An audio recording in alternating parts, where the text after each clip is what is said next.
Hello. Ako 18% na lang yung battery niya. So yun guys, no, good morning. And today is Monday. Magti 10:30 na guys. So katatapos lang namin mag-breakfast ng biyanan ko. Hindi ko na yung video kasi nagluto lang naman ako ng lumpia. Ngayon ko lang hinugasan to. Tinamad ako maghugas kagabi. So anyway, ngayong araw na to guys, magbablog na naman ako ulit kasi nga, di ba winter na. Inopen ko pala yung door kasi ang amoy ng mantika na pinagprituhan ko. Ayan oh, feel na feel mo talaga yung lamig. Mamaya na kita palitan na battery. So mag-chai muna tayo guys, and mamaya-maya samahan niyo ako guys, mag-aayos ako ng pwedeng upuan malapit sa heater or yung pitik na tinatawag nila. Kasi usually, yung biyanan ko talaga, pag magpa-winter, nag-ano na yan siya, nag-ayos na siya ng parang bed doon sa, malapit sa, sa heater. So, yun yung ating gagawin today. Tapos, kung ano pa man yung mangyari mamaya, malalaman na lang natin. Mag-chai muna. Ito guys, ang gagawin ko. Ito yung plan ko na gagawin. Tingnan nyo. Diba sobrang kalat? Kagabi kasi natulog ako dito kagabi. Kunwari nagtatampururot ako, charot. Hindi ko okay kagabi, pero okay lang yan. Walang problema kasi kasama talaga yan sa buhay, may asawa, girl. So ngayon guys, ang gagawin ko, yung part na yun, yung may upuan na white, dyan yung lalagyan ko ng latag. Kasi may ano dyan may yung kagaya nito. Yung kagaya nito. Tsaka dito pala ako nagpapatuyo ng mga damit pag winter. Yan, so ang gagawin ko, maglalagay ako doon, tapos yung itong upuan na to, ilalagay ko dito, yung dalawang maliliit, yan, maliliit yan, tsaka ito, yung upuan ko. Yan, so dito ko ilalagay, bali, isa ilalagay ko dito, tapos, pinaplan ko na, yun na yun, iusod ko siya dito sa part na to, tapos yung isang upuan doon ko ilalagay. Bali, ang mangyayari, itong malaki na to, dito siya sa part na to, tapos isang maliit dito na part. Tapos yung yan, iusod ko siguro doon. Tapos yung isang maliit doon sa dulo. Siguro dyan sa part na yan. Or ito na iusod ko doon ko na lang ilagay yung upuan na isa. Kasi wala naman masyadong bisita. So, mamaya guys, tingnan natin anong mangyayari na.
So yan guys, nilagay ko na yung pang gamitin doon. So kukuha tayo ng carpet dito. Yung mga carpet dyan, mga malilinis na yan, nilagyan na yan noon. Kailangan natin ng upuan. Oh my god, wala naman ako upuan. Naghanap ako dito ng isang carpet na. Ang carpet ko doon. Masyadong malaki yata ito eh. Mahaba yata ito. Maiksi lang. Daming buhok.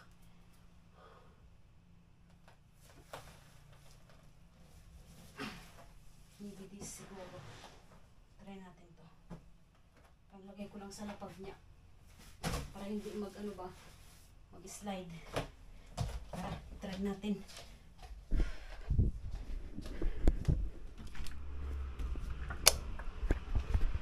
Ay, yan, naglagay na ako ng carpet dito. Talaga pag winter guys, ganito talaga ng carpet namin. Yan tayo. Lalagay ko to dyan.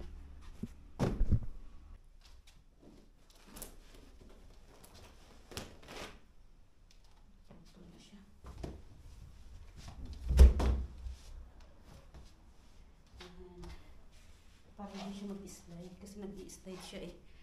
Tapos lagay natin ito.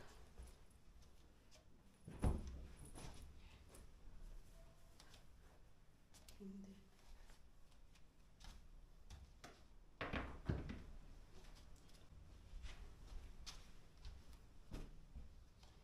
Tapos dito.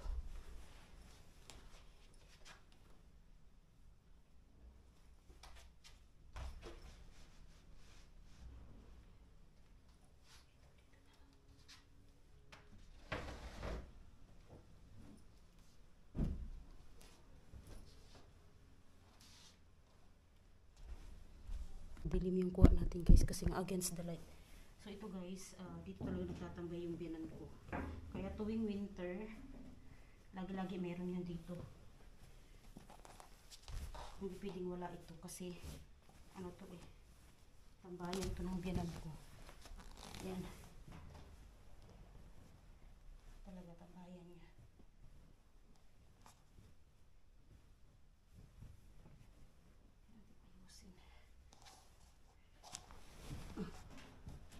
Hindi siya mag-slide.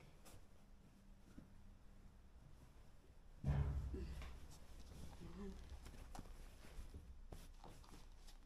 Ganyan na lang.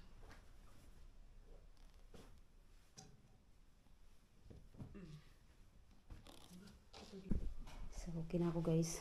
Tama na to. Pagtambayan ba? Okay, it's done. Yan, dito na. So, okay na yan siya. Ay. So, ganyan lang naman. Napakasimple, diba? Mga gawaing bahay sa mga... Ay, Diyos ko. Pag vacuum na rin ako, binacuum ko na. Actually, yung carpet na yan, tuwing winter talaga naglalagay kami ng carpet yan. Pero pagdating ng summer, tinatanggal ko na yan. Tapos ito na lang matitira. Actually, yung dalawang carpet doon sa may hallway namin, dapat summer tinatanggal ko yung kaso nga hindi pwede sabihan ko yung kasi nga naano siya na i-slide so kailangan niya talaga ng carpet so stay lang siya dyan. Binili namin yan nung nakaraan mga siguro mga 1 year ago na sa Ramadan nun eh kaya bumili kami ng ganyan so yan lang siya guys so diba nakakasimple lang ito lang naman ang tambayan ng biyanan ko pag ano kasi nga pag malamig yan dyan siya talaga naupo. Kagabi kasi, kwento ko sa inyo, kagabi kasi umupo siya dyan. Kung bakit ko naisipan yan, kasi talaga ako, hindi ako naglalagay ng ganyan. Siya talagang naglalagay dyan. Ngayon, ang nangyari guys, kagabi umupo siya dyan. Ano siya, tawag nito, yung upuan na puti. Dyan siya umupo. Tapos, nung, ano na, sabi ko, punin mo yung parang maliit na foam. Yung maliit na foam, so yung pag-upuan niya dyan, so para makasandal siya kako. Ngayon, ang nangyari guys, pagbaba niya, pagtayo niya dun sa upuan, hindi namin napansin na basta nakita na namin na lang siya na hulog na lang talaga siya. Napaupo siya yung buti kanyo guys, hindi masyadong mataas. Kasi nga yung upuan na plastic, ano yon, may slide yun sa floor. Ngayon, yun ang hinawakan niya instead na yung heater. Yung pitik na sinasabi nila, hindi yun yung kanyang hinawakan. Ang hinawakan niya yung upuan, kaya nahulog siya. Ay, Diyos ko. Nakakakaba rin kasi baka pag nahulog, mag-crack dito sa part niya na dito, mas mahihirapan na talaga kami dalawa ng asawa ko. Alagaan siya. Kaya, wala talaga guys. So, yun lang. Kaya naisipan kong gawin yan. Sabi ko bukas, ayusin ko dito. para para mayroon siyang pagtambayan kako. Yan lang siya. And yan, para sa kanya naman yan. Minsan naupo na din ako diyan minsan. Diyan talaga siya, kunwari mag-ano siya ng mga gulay or may mag-ano siya ng mga walnuts, ganyan, or nanonood siya ng TV. Diyan lang talaga siya naupo pag winter. So kaya diyan ko na siya nilagay. So ang nangyari ngayon, guys, ayan, ganyan siya. Tapos ito kasi mga gamot niya tsaka yung mga towel, so mas dapat mas malapit sa kanya para hilain na lang niya. Actually, ako ang bumili nito, yung may parang may gulong para hindi siya mahirapan ba. Ako talagang bumili niyan nung may pira-pira pa ako. Tapos dito ko na siya nilagay. Yan, ganyan. Hayaan na yan dyan kasi hindi na masyado Tsaka yan, dyan yan. Diba? Yan. Bahala siya dyan, umupo siya dyan. So that's it. So guys, mamaya pagdating ng alas 2, alas 3, ilalabas ko na yung isda para sa dinner namin. So pagdating ng asawa ko ng mga 5, baka makaluto na ako, kakain na kami. So yan lang siya, guys. Kasi kapag nagpalengke kami, hindi namin nakain yung isda. So mamaya mga 3 o'clock lulutuin ko na siya para pagdating niya mainit pa.